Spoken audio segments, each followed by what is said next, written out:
नमस्कार दोस्तों, मैं श्रीदत्त फिर से स्वागत करता हूं आपके अपने चैनल द हॉन्टेड रेडियो में। दोस्तों, मेरी तबीयत थोड़ी बिगड़ गई थी, इसीलिए वीडियो अपलोड करने में थोड़ा टाइम लग गया।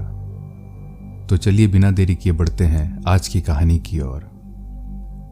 मेरा नाम जिम मैक्लॉइड्स है और मैं 75 साल का एक इंसान हूं। अब मैं अपने काम से रिटायर हो चुका हूं। अपने दिनों में मैं एक प्रोफेशनल हंटर था। शिकार करना मेरा काम भी था और मेरा पैशन भी। मैं गवर्नमेंट के एक एजेंसी के अंडर पोस्टेड था, मतलब कि मैं कोई इलीगल पोचर नहीं था। मैंने जितने भी जानवरों को मारा है सब लोगों की भलाई के लिए ही था। मैंने कई सारे आदमखोर शेर, चीतों को मारा है। मुझे शिकार पसंद था, पर मैंने कभी भी किसी मासूम जानवर को नहीं मारा। पर एक बार एक बहुत ही अजीब जानवर को मारने का कॉन्ट्रैक्ट मिला था मुझे, और उस शिकार में शायद वो जानवर ही हमारा शिकारी बन चुका था। ये बात है 1988 की। तब मैं यूएस के एक नेशनल पार्क में पोस्टेड था। बिना किसी झंझट के मैं और मेरी फैमिली आराम से वहाँ रहते थे। मैं, मेरी वाइफ और मेरा बेटा, हम सब एक अच्छी जिंदगी बसर कर रहे थे। पर एक दिन मुझे अचानक हेडक्वार्टर से एक इमरजेंसी कॉल आई। मैं तुरंत तैयार होकर चला गया। वहाँ एक सीक्रेट मीटिंग चल रही थी। उस मीटिंग में सिर्फ 10 लोग ही शामिल थे, मुझे छोड़कर। वो सब स्पेशल ट्रेंड कमांडोज थे। मीटिंग अटेंड करने के बाद मुझे पता चला कि हम सबको एक हंटिंग मिशन पे जाना है। मैं जंगल के मामले में माहिर था, इसीलिए मुझे उस मिशन में चुना गया था। वो एक टॉप सीक्रेट मिशन था। हमें दिए गए डेटा के मुताबिक हमें एक आदमखोर जानवर को मारना था।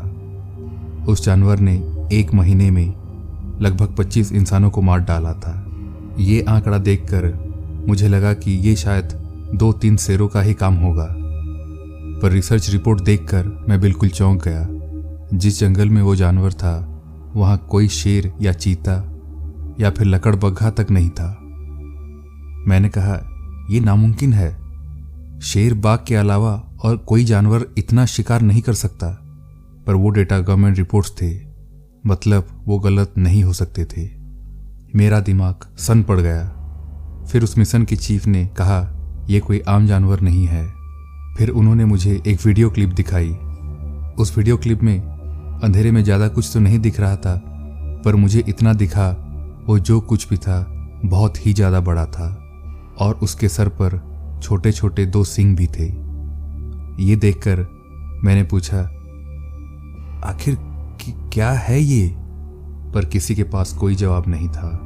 फिर अगले दिन हमने अपने बैकपैक्स और कई सारे हाईटेक गन्स और इंस्ट्रूमेंट्स लेकर एक चॉपर से रवाना हो गए। हम सब के आंखों में पट्टियां बंधी हुई थी। ये एक बहुत ही बड़ी सीक्रेट मिशन थी, इसीलिए हमें रास्ता देखने पर भी पाबंदी थी। करीब 4 घंटे 45 मिनट की उड़ान के बाद हम लैंड हुए और तब जाकर हमारी आंखों से पट्टी उतारी गई। हम एक पहाड़ की चोटी पर लैंड हुए थे और उस पहाड़ के नीचे वो भयानक और बड़ा सा जंगल था जिसमें वो आदमखोर शैतान छिपा हुआ था। फिर हम सब उस पहाड़ से नीचे उतरने लगे। हमारे टीम में हम 5 मेंबर थे। हम सब के नाम अल्फा 1, 2, 3, 4 और 5 थे। वो जंगल बहुत ही अलग था। वहाँ सबसे अजीब ये थी कि उस जंगल के सारे पेड़ों के पत्ते काले थे और उन सारे पेड़ों से सड़े मांस की बदबू आ रही थी। ऐसा लग रहा था जैसे वो हमारी दुनिया है ही नहीं। सच बताओ तो पहली बार मुझे किसी जंगल में डर का एहसास हो रहा था। करीब 1 घंटे नीचे उतरने के बाद हम एक जगह पर आकर पहुंच गए। वहाँ हमने पूरी जगह को अच्छी तरह से स्टडी किया। फिर मुझे 2 लंबे पेड़ दिखे, वो मजबूत भी थे। हमने उसी पेड़ों के ऊपर हमारा मचान बनाया। ये जंगल का नियम है, जिस जंगल में आदमखोर जानवर होते हैं वहाँ हमेशा मचान पर ही रुकना चाहिए और वो मचान ज़मीन से कम 20 फुट ऊंचा होना चाहिए।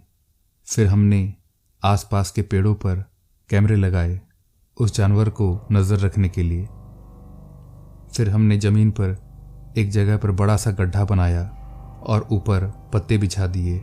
हमने अपने सारे गन्स उसी और सेट करके रख दिए। मतलब जैसे ही वो जानवर उस गड्ढे में गिरेगा हम उस पर अंधाधुन फायरिंग करेंगे। मैं और अल्फा 2 हम दोनों मेन मचान में बैठ गए। अल्फा 1 हमारे ठीक सामने वाले पेड़ के ऊपर बैठ गया। अल्फा 4 और अल्फा 5 वो दोनों हमारे बाएं और दाएं पेड़ों के ऊपर जाकर बैठ गए। हम सबके गन्स उसी गड्ढे की ओर ही था। शाम के 7 बज गए थे, पर चारों ओर सन्नाटा पसरा हुआ था। उस जानवर का कोई भी अता पता नहीं था। देखते ही देखते रात के 8 बज गए, पर वो जानवर आया ही नहीं। फिर मैंने कहा, शायद हमें उस जानवर को इस ओर लाना ही पड़ेगा। अल्फा 1 ने कहा, ठीक है, मैं जाता हूँ और उस शैतान को लेकर आता हूँ। अल्फा 1 अपने पेड़ से उतरा और जंगल की ओर अंदर चलने लगा। करीब 10 मिनट बाद हमने जंगल के अंदर से एक बहुत ही भयानक दहाड़ सुनी। वो दहाड़ बहुत ही ज़्यादा खतरनाक थी। मैंने आज तक ऐसी दहाड़ कभी नहीं सुनी थी। तभी हमने देखा एक बड़ा सा जानवर दौड़ते हुए गड्ढे की ओर बढ़ रहा है। मैंने नाइट विजन बाइनोकुलर से देखा तो मेरे रोंगटे खड़े हो गए। वो एक बहुत ही बड़ा जानवर था। उसका शरीर शेर की तरह था, पर उसका सर इंसानों जैसा था, जिसके ऊपर 2 छोटे छोटे सींग थे और उसकी पूंछ करीब 3 मीटर लंबी थी। उसे देखते ही मेरा शरीर सन पड़ गया। फिर वो जानवर हमारे प्लान के मुताबिक आकर गड्ढे में गिर गया। गड्ढे में गिरते ही हमने उस पर अंधाधुन गोलियां चलाई। कुछ देर बाद हम रुक गए। फिर हम धीरे धीरे पेड़ों से नीचे उतरे और अल्फा 4 और 5 भी नीचे उतर गए। हम उस गड्ढे के पास गए देखने, पर वहां का नज़ारा देखते ही हम सब शॉक हो गए। गड्ढे के अंदर कोई जानवर नहीं था, बल्कि अल्फा 1 की लाश पड़ी हुई थी। वो लाश हमारी ही गोलियों से छलनी हो गई थी। मतलब हमने गलती से अपने ही आदमी को मार डाला था। तभी दूर झाड़ियों में हमने देखा वही शैतानी जानवर खड़ा था और अजीब तरह से मुस्कुरा रहा था। उसकी आंखें पीले बल्ब की तरह जल रही थी। कुछ देर बाद वो अचानक गायब हो गया। तब हम सबको पता चला कि ये जानवर आम जानवर नहीं है, बल्कि एक पैरानॉर्मल क्रिएचर है। उस शैतान ने अल्फा 1 को अपने जैसा रूप दे दिया, इसीलिए हमने उसे ही मार डाला। फिर हमें दोबारा प्लान बनाना पड़ा। हमने ये डिसाइड किया कि अब हम एक साथ ही रहेंगे, कोई भी ग्रुप से अलग नहीं जाएगा, टॉयलेट भी नहीं। उस रात हमने अल्फा 1 की लाश को दफना दिया और मचान में आकर सो गए। अगले दिन सवेरे हम सब तैयार होकर एक साथ जंगल की ओर अंदर उस जानवर को पकड़ने चले गए। हमें लगा दिन की रोशनी में उसे मारना थोड़ा आसान होगा। हम अंदर जाते गए। दूर दूर तक बस वही पेड़ और वही काली जमीन दिख रही थी। करीब 2 घंटे चलने के बाद हम एक पेड़ के नीचे आकर बैठ गए। थोड़ी देर बाद अचानक कहीं से मधुमक्खियों ने हम पर हमला कर दिया। ना चाहते हुए भी हम सब एक दूसरे से बिछड़ गए और इधर उधर भागने लगे। मैं एक तालाब के अंदर जाकर छुप गया। मैं जब सांस लेने के लिए बाहर निकला तो वहां अंधेरा हो चुका था। मेरा दिमाग फिर से चकरा गया। अभी 5 मिनट पहले ही तो सवेरा था, दिन का उजाला था, और अचानक से अंधेरा हो गया। मैंने अपने टीम मेंबर्स को ढूंढने चला गया, उन्हें आवाज़ लगाई, पर आसपास कोई नहीं था। तभी दोबारा मैंने वही दहाड़ सुनी। मतलब वो शैतान मेरे आसपास ही था। मैंने अपनी गन लोड कर दी और चौकन्ना होकर बैठ गया। तभी मुझे सामने एक चट्टान के पीछे वही 2 पीले आंखें दिखाई दी। मैंने बिना सोचे समझे और बिना देरी किए उस ओर गोली चला दिया। कुछ देर बाद अचानक फिर से सवेरा हो गया। मैं दौड़कर उसे देखने चला गया तो मैं फिर से चौंक गया। मैंने जिसे मारा था वो जानवर नहीं था, वो अल्फा 3 था। मैंने गलती से अल्फा 3 को ही शूट कर दिया था। तभी मेरे पास अल्फा 2 और 5 आ गए। अल्फा 2 ने कहा, ये तुमने क्या किया? मैंने उसे सब कुछ बताया जो मेरे साथ हुआ था। अब उस जंगल में हम 3 ही थे, अल्फा 2, अल्फा 5 और अल्फा 4 यानी कि मैं। हम तीनों ने ये फैसला किया कि वो जानवर सामने दिखने पर भी हम उस पर गोलियां नहीं चलाएंगे। हम तब उसे शूट करेंगे जब हम तीनों एक साथ रहेंगे। फिर हम तीनों एक साथ वहाँ से आगे बढ़ने लगे। वहाँ एक पेड़ के नीचे हमें एक पुराना बैग मिला। हम तीनों वहाँ रुक गए। मैंने उस बैग को खोला तो अंदर कुछ कपड़े और एक पुरानी डायरी थी। वो डायरी थोड़ी खराब हो गई थी, पर कुछ पन्ने अभी भी ठीक लग रहे थे। उसमें उसी जानवर का जिक्र किया हुआ था। उसमें लिखा था, ये जानवर नर्क से आया हुआ है, इसे मारना इतना आसान नहीं है। आप जब भी इसे मारने जाओगे आप किसी और को ही मार डालोगे। ये शैतान किसी का भी रूप ले सकता है, पर ये जिसका भी रूप ले ले उसकी आंखें नहीं बदलती, आंखें उसकी पीली ही रहती है। इतना पढ़ने के बाद हमारा शक सच में बदल गया था।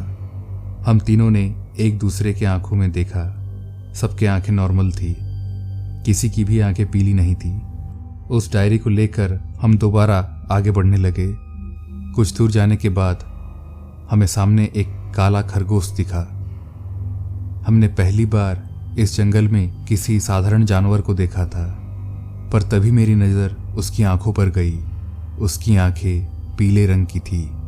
मैंने तुरंत फायर किया, पर वो कूदते फांदते झाड़ियों में जाकर घुस गया। पर इस बार हम अलग नहीं हुए और एक साथ ही उस खरगोश का पीछा करने लगे। उसका पीछा करते हुए हम एक छोटे से मैदान में आकर रुक गए। वहाँ बस 2 बड़े बड़े ही पेड़ थे। वो खरगोश उन्हीं पेड़ों के पीछे जाकर छुप गया। अल्फा 2 दबे कदमों से उस पेड़ के पीछे गया, पर वहाँ से वो खरगोश ऐसे गायब हो गया जैसे वहाँ कुछ था ही नहीं। फिर हम इधर उधर देख ही रहे थे कि तभी अल्फा 5 ने कहा, अरे अभी तो यहाँ 2 ही पेड़ थे, ये तीसरा पेड़ कहाँ से आ गया? ये सुनते ही मैंने उस तीसरे पेड़ को गौर से देखा। उस पेड़ पे कुछ ही ऊंचाई पर मुझे 2 पीले आंखें दिखी। मैंने तुरंत एक गोली उसी आंखों में चलाया। गोली लगते ही वो पेड़ एकदम से अजीब आवाजें निकालने लगा और उस पेड़ की एक शाख ने मुझे जकड़ लिया। तभी अल्फा 5 ने उस पेड़ की दूसरी आंख पर भी गोली चला दी। ये गोली लगते ही वो पेड़ अचानक से जलने लगा और कुछ ही देर बाद वो पेड़ अपनी असली रूप में आ गया। वो कोई पेड़ नहीं था, ये वही जानवर था। वो शेर की तरह था, पर उसका सर इंसानों जैसा था, जैसा कि मैंने पहले देखा था। तभी हम तीनों ने उस पर अंधाधुंध फायरिंग किया और कुछ देर बाद वो जानवर मारा गया और मरते ही उसकी लाश राख में बदल गई। फिर एक चमत्कार हो गया। अचानक वहाँ के सारे पेड़ों के पत्ते हरे भरे हो गए। वहाँ की जमीन साधारण जमीन की तरह रंग में आ गई। सूरज की रोशनी भी थोड़ी बढ़ गई। अब वो जंगल आम जंगलों की तरह बन गया था। आखिरकार हमने उस शैतान को मार ही गिराया। फिर हमने अपना सारा सामान बांधा और दोबारा उसी पहाड़ी की चोटी में आकर हमने सिग्नल से हेलीकॉप्टर को बुलाया और वापस हम हेडक्वार्टर लौट गए। वापस आकर हमने ये सारी बात हेडक्वार्टर्स को बताया तो हमें पागल समझकर मेंटल असाइलम में डाल दिया। शायद वो लोग इस बात को छिपाना चाहते थे, इसीलिए जानबूझकर हमें पागल बनाना चाहते थे। पर करीब 3 साल बाद हम उस मेंटल असाइलम से बाहर आ गए, क्योंकि हमने ये मान लिया था कि हम सच में ही पागल हो गए थे। आज इतने साल बाद मैंने ये किस्सा सबको बताया और एक बात, हम पागल बिल्कुल नहीं थे। तो ये थी दोस्तों आज की कहानी। कहानी पसंद आए तो प्लीज़ लाइक, कमेंट और चैनल को सब्सक्राइब करें। धन्यवाद।